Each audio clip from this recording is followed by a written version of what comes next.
The wind screams through the black pines like it's accusing her of something she didn't do, whipping her hair across her face, stinging her eyes, biting through the thin fabric of her coat.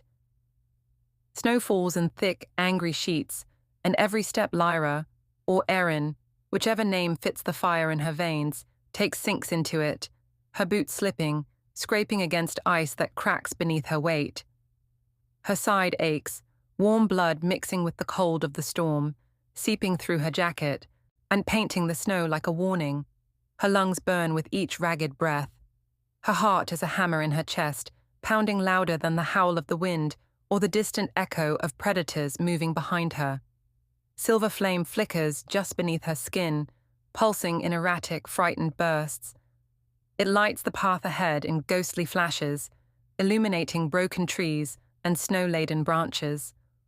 Frost recoils from her touch, as if the forest itself knows she does not belong here.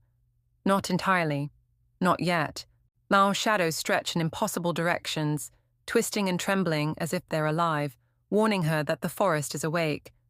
Every snap of a branch behind her sends a jolt of fear through her spine. Every distant howl turns her blood to ice. Wolves are out there hunting her scent, thick and metallic in the wind. Don't shift, not here, not now. Or they'll know I'm more than human, she thinks, her mind splintered with panic. The thought alone makes her pulse flare hotter. The silver flame beneath her skin hissing in response, craving release she cannot afford. Her fingers brush a tree trunk for balance, and the bark melts against her touch, the heat leaving a faint burn in the frozen wood. Ahead, the ground falls away. An ancient ruin juts from the cliff like a broken tooth. Or maybe it's just the edge itself, yawning into darkness. She stumbles, her ankle twisting, snow spraying in all directions. Her breath catches in a frozen gasp. Ice crumbles beneath her, and threatening to betray her, to send her plummeting into the shadow below. And yet, even as terror claws at her throat, part of her pulses with a strange, reckless thrill. She is alive, she is powerful, and something unspoken, drives her forward, despite the wolves, despite the storm, despite herself. If you love stories where power is feared before it's understood, welcome to Wide Moon Narratives. Subscribe and run with us beneath the moon. The wind seems to hesitate, as if it knows something has changed. Snow falls differently around him, flakes twisting in midair, brushing his coat with unnatural precision, settling without disturbing the chaos beneath. A shadow moves through the storm, tall, unyielding, with a presence that presses into the bones. Lyra freezes, her heart hammering as if it recognizes him before her mind can even comprehend. Alpha Kael, Rowan, Thane. The names don't matter yet. His eyes cut through the storm like blades of silver steel, and scanning her in a way that makes her skin crawl and pulse at the same time. He is scarred, every mark a story of survival and battles fought in silence. Power radiates from him, not loud, not brash, but deep, heavy, as if the earth itself bows slightly in acknowledgement of him. The wolves behind her, snarling and circling, hesitate, ears pricked, their instincts curving around his presence. He doesn't raise a hand, doesn't snap an order. One look, and they hold, waiting, and restrained by something older than fear. Her chest heaves, each breath jagged and desperate. The silver flame beneath her skin flares involuntarily, reacting to him, flickering in pulses she cannot control. She wants to run, to hide, but something deep inside her, something primal, wants to stay, wants to understand why he exists in the same space that terrifies her. His voice cuts through the wind, low, calm, yet heavy with a warning. You shouldn't exist. Or maybe it's softer, almost intimate. They've been lying to you. Her side throbs with pain, blood seeping through snow-matted clothing, yet she notices how he moves closer, not to threaten, not to claim, but to assess. His scent reaches her, a complex weave of pine smoke, frost, and ironed blood, and it wraps around her senses, grounding her in a way that makes her almost forget the wolves, the snow, the clawing fear in her chest. Every instinct tells her to flee, every nerve tells her to trust. Every ounce of flame in her veins hums in response to him, answering some call she didn't know she was carrying. His wolf stirs beneath the surface, taut and ready, straining for release, restrained only by his control. There is danger here, absolute, undeniable. But there is also something else, something that makes her chest tighten in ways her fear cannot explain. The storm seems to pull back slightly, the trees holding their breath.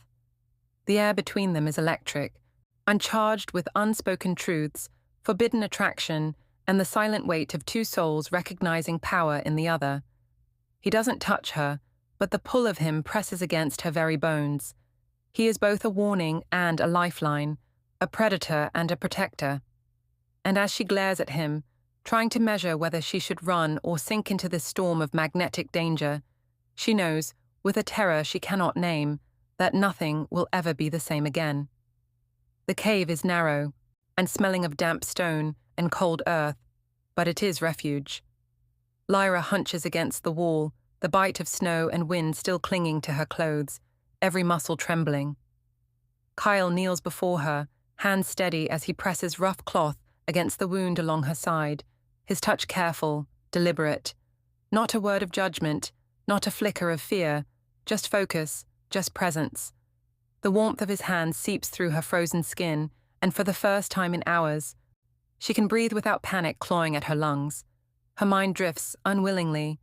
Childhood memories surface unbidden, harsh and accusing. Whispers from the elders of her old pack, voices tight with fear. Too dangerous, unnatural. She remembers the first time the silver flame burst through her skin. Uncontained, unrelenting. A packmate, a friend, burned in the glow of her own power. She had never forgiven herself. The fear, the shame, the exile. They weren't punishment. They were warnings etched into her very bones. She learned to hide, to run, to never let anyone see the storm that lived beneath her skin. Kael's voice breaks through her spiraling thoughts, low, even, patient. It's not your fault. He doesn't look away, doesn't flinch at the faint glow pulsing along her veins. There is pain in his eyes, yes, a history she can feel without knowing, but also a respect, a restraint that feels foreign. He is not here to claim her power, nor to manipulate it, nor to fear it. He is simply present. And that presence is more dangerous than the wolves that still stalk outside the cave. She flinches under the weight of trust, the vulnerability of needing someone, of allowing herself to breathe in a moment that should be impossible. His hands linger, but only where they need to be, and the subtle care burrows into her frozen heart. She doesn't know if she can let him see the full truth of her, the silver flame she keeps caged, the exile she wears like a second skin, the rage and loneliness that have defined her. But she can't ignore the way the warmth of his attention makes her pulse fight, her power hum in resonance, her fear softened into something dangerously close to hope. Outside, the wind rattles the cave entrance. Snow presses against stone, like the world is still trying to reach her. But inside, with Kael's presence steadying her trembling, she allows herself the smallest, most dangerous thought. Maybe. She doesn't have to run forever. Maybe someone can see her and not recoil. Maybe someone can understand that her fire is not a curse, but a truth.